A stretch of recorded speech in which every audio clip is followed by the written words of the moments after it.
The UN Geneva in September, during the 39th session of the United Nations High Commissioner for Human Rights, held a debate on young people, youth, in regards to their enjoyment of all human rights.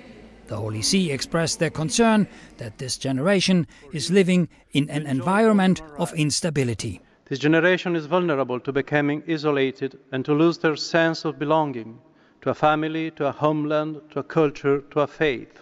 We spoke with a Catholic youth leader.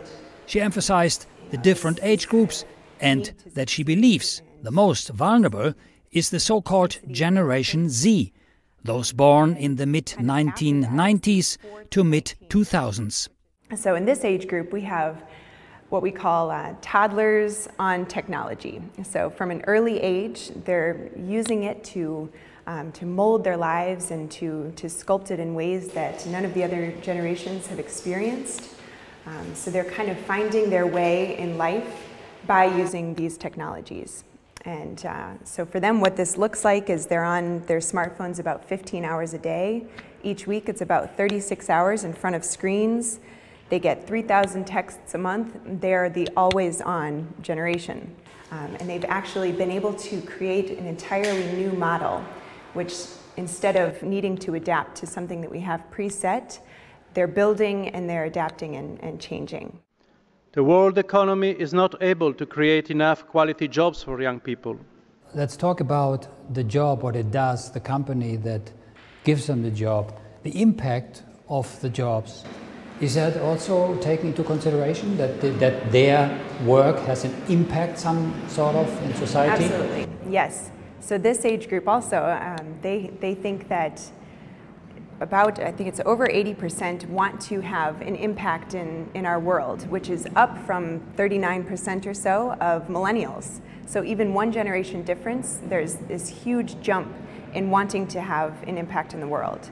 The Holy See said that the building of psychological, social, emotional, practical and physical skills and the sharing of values must be essential ingredients of any education. Right, yeah, so I think here is an opportunity to bring in apologetics, to teach about, Thomas Aquinas and his whole causality, rather than looking into the science side and speaking about the, where the scientific evidence lies. Well, it was a Catholic priest that actually introduced the Big Bang Theory, so I think people forget that science and faith kind of go hand in hand. So that's really an opportunity for us to say, well, look, this is our opinion. Here's how you can respond to some of these big questions. And that makes it easier for us. If it really is a question of science for some of these young people, then we have an answer for that. If it's defending their faith or looking for how we respond and react to certain issues, then that's an apologetics question that we can delve into those issues as well. So, in order to boost young people's interest in the Church and give them a sense of belonging, how should we invite them?